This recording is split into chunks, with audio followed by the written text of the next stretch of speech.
Imagine a math teacher who tells one student 2 plus 2 equals 4 and another student 2 plus 2 equals 5 and insists both are correct. Absurd. Yet this is exactly the doctrine Plato spent an entire comedic dialogue trying to dismantle. If relativism is true, this video cannot teach you anything. That is the stake. The dialogue unfolds at the house of Callias, a wealthy Athenian patron. Socrates arrives to find three celebrity sophists, Protagoras, Hippias, and Prodicus, surrounded by admirers. Sophists were paid teachers of rhetoric and virtue. The register is comedic, almost a drawing room satire.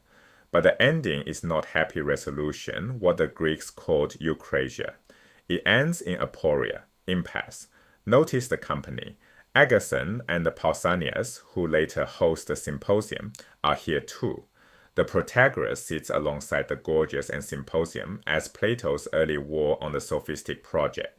Plato juggles four themes at once. First, pleasure versus virtue. Can the good life be reduced to maximizing pleasure? And what about akrasia, weakness of will when we know better but act worse? Second, rhetoric versus dialectic, long flowing speeches versus the slow grind of question and answer. Third, logos versus mythos, reason argument versus poetic image and story. And fourth, beneath them all, unity versus plurality. Is virtue one thing or many separate skills? Is truth one or fragmented across speakers? This last tension is the master theme. The other three are its faces. Now zoom in on the master theme. Protagoras famously claimed, man is the measure of all things. Of things that they are.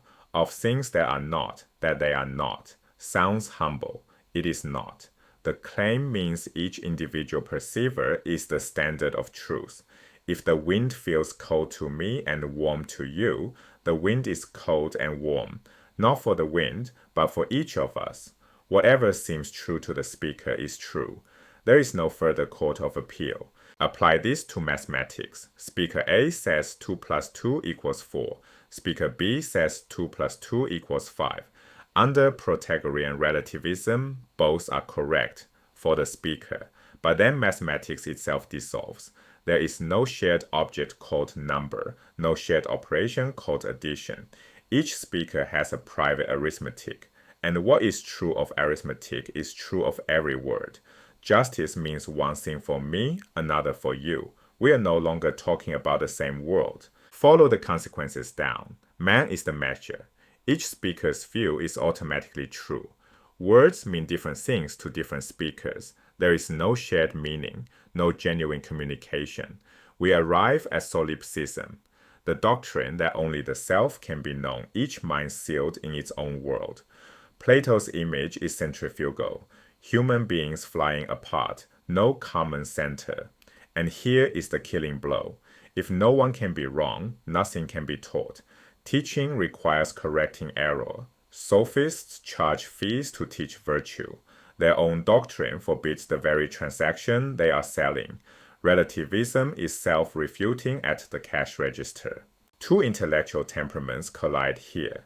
Socrates loves dialectic, the discipline of question and answer that pins meanings down. He gravitates toward mathematics, where objects are crystalline and definite.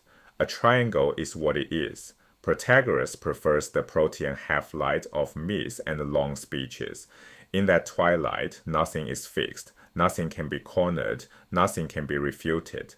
Socrates wants the many gathered into the one. Protagoras wants the one diffused into the many. The dialogue is, at every level, this contest between unity and plurality. Socrates poses three questions.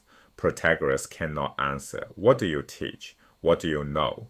How will the young man who pays you become better?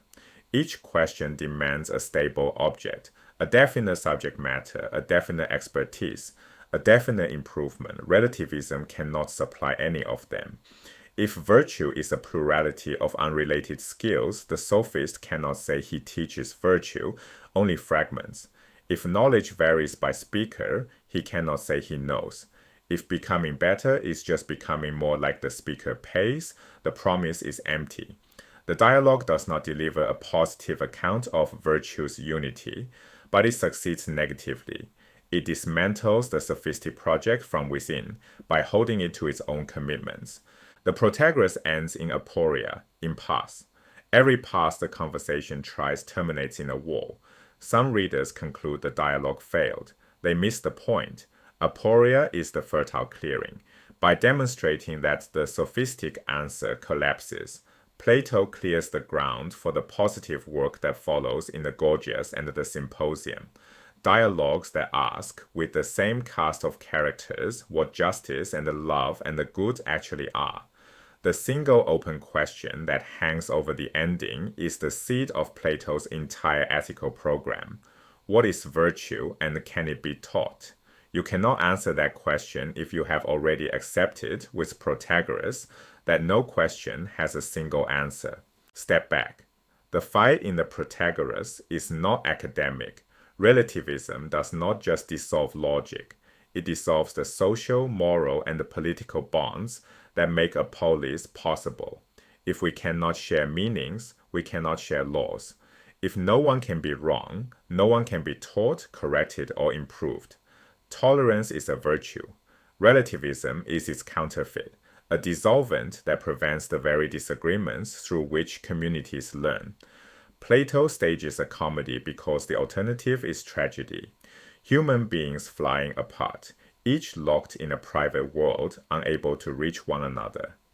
Now you can see why this video can only teach you something if Protagoras is wrong. The fact that you understood any of this is already the refutation.